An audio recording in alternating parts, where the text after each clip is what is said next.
Ann Baber, Lynn Wayman, Andre Alfonso, and Jim Wild. Strategic Connections, the new face of networking in a collaborative world. We all know that in the modern business environment, networking is important. Yet how many of us actually know how to network properly? The truth is, hardly any of us do.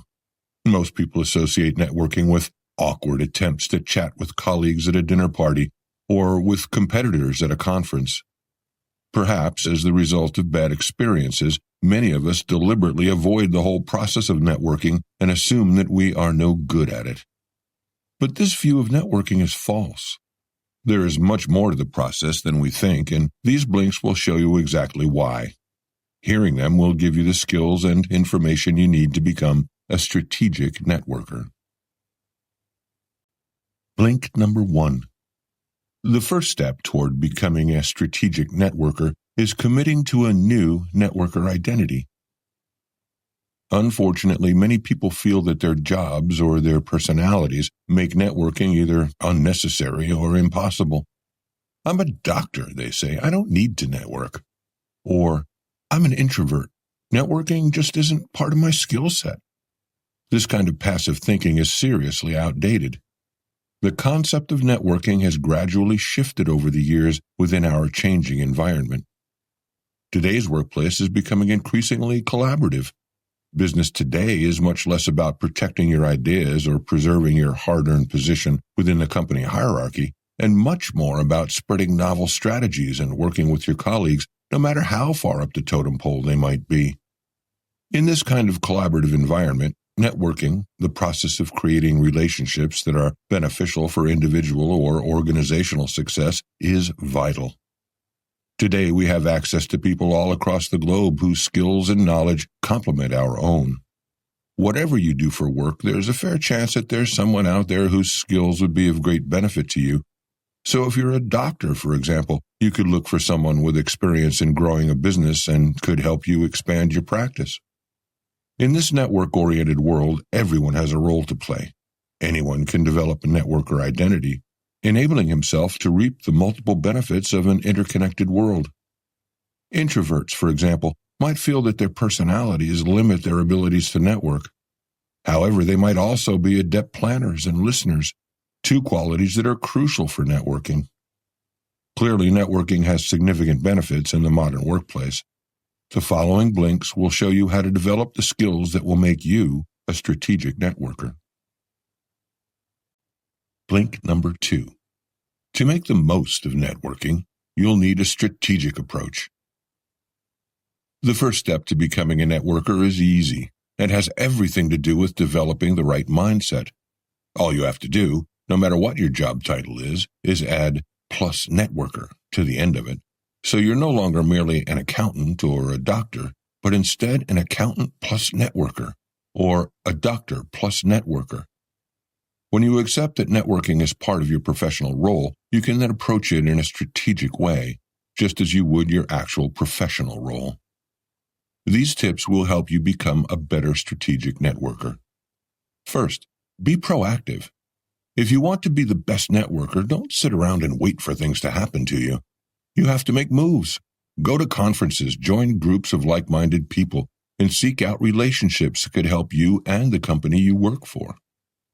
For instance, a partner at an architectural firm that specializes in hospital design could join the American Institute of Architects or a Hospital Administrators Association.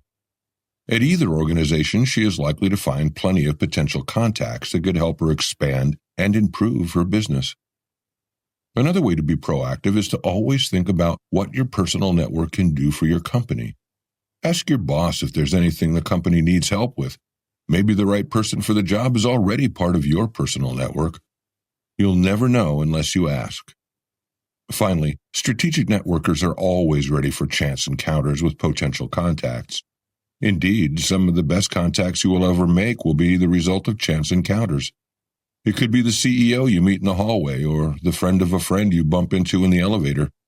Make sure you are ready for them by preparing what you might say, thinking about how you might describe your job, and deciding what kinds of connections you want to make. Blink number 3. A strategic networker has contacts in many areas and works to develop trusting relationships. So who exactly belongs in your network? Your coworkers? People in the same industry? Your friends and family? It could be any and all of these. In fact, everyone's network consists of 4 nets. The work net includes everyone you work with on a daily basis, such as your coworkers.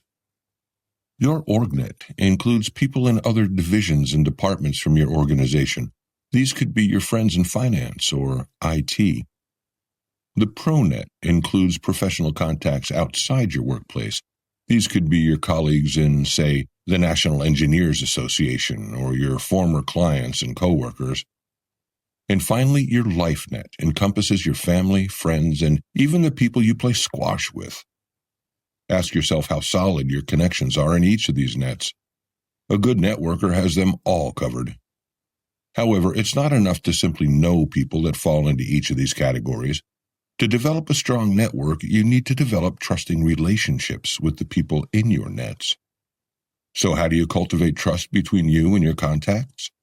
Show them your competencies and character. Demonstrating character is obvious. You simply need to show people that you embody the qualities of a trustworthy person by being honest and open and loyal. Yet even the most honest person won't be trusted if he isn't capable of getting the job done. You need to show people that you're actually good at what you do. Show them your successes from the past and make sure you have the right skills to do your job well. For example, if you work as an HR manager, prove that you can be trusted by showing that you are well organized and a good listener. But no matter what, always remember that building trust takes time. On average, it takes 6 to 8 conversations to build trust with a new contact, so keep at it. Blink number 4. As a strategic networker, you must increase your social acumen and deepen interactions. You might find that to develop your network, you'll have to attend a range of events relevant to your field. But it's not enough for you to just show up. In order to build trusting relationships, you'll have to actually meet and talk to people. By improving your social acumen, you'll be better equipped to go through the rituals inherent in effective networking. This can be daunting to some people, so here are a few tips to help you manage. Be sure to learn people's names and make sure they remember yours as well. When meeting someone new, repeat your name to her. For example, I'm Thomas Smith. Likewise, you should repeat her first name in order to better remember it. It's nice to meet you, Louise. Be confident about joining groups. When you arrive at an event, it can often seem as if everyone has already formed their cliques. But that's all in your mind. Don't think, I have to break into this group. Instead, think, this group isn't complete without me. Finally, when it's time to end the conversation with a new contact, find a way to turn it into a greater networking opportunity, both for you and for her. When you're ready to end your conversation, ask her to introduce you to someone in your field. For example, if you're an architect, just ask if she knows anyone at the event who is also involved in architecture. You could also introduce your new contact to others. John, I'd like to introduce you to Laura. She's also a doctor. While you're involved in conversations with new contacts, it's important to keep focused on building an actual relationship. Pay close attention to what your contact reveals about her character and competencies. Maybe she's a great accountant, just when your firm is looking for one. Blink number 5. Strategic networkers communicate their expertise. It's natural to feel uncomfortable when talking about yourself. Even so, it's something you'll have to get over to become a successful networker. Here are some tips to help you out. When someone asks what you do, answer with more than just your job title. Instead, answer with something that demonstrates your competencies. A good way to do this is to use the BEST test. First, reveal one skill you want people to remember about you. Then come up with an example that backs up that skill. So you might say, I make sure software development projects stay on schedule.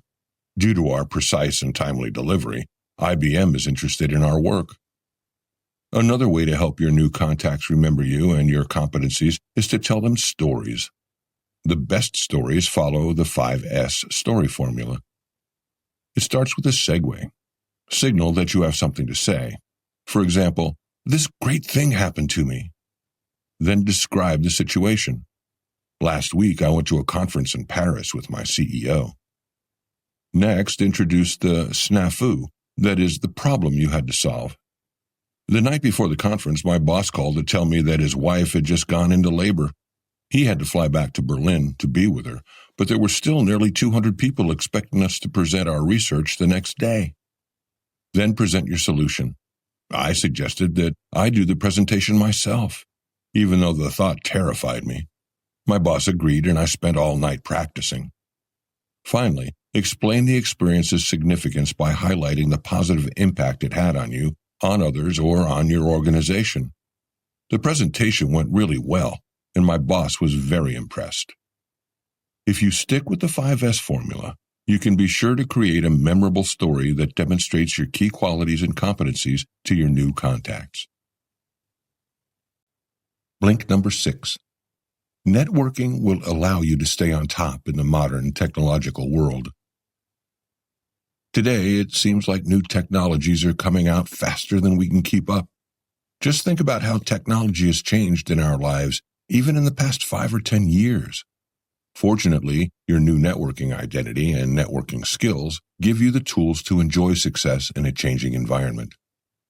In order to be an adaptable networker, you'll need to follow these 3 principles. Reframe networking, risk reaching out, and reinforce collaborative culture. By reframing networking in your mind, you encourage yourself to acknowledge the importance of networking. By committing to your networker identity, you know that you're far more than your mere job description. Remind yourself that you're not just your job title. You have plenty of untapped talents. Risking reaching out urges you to leave your comfort zone in order to develop new relationships. Recall your newfound networking skills to help you feel more confident when reaching out to new contacts.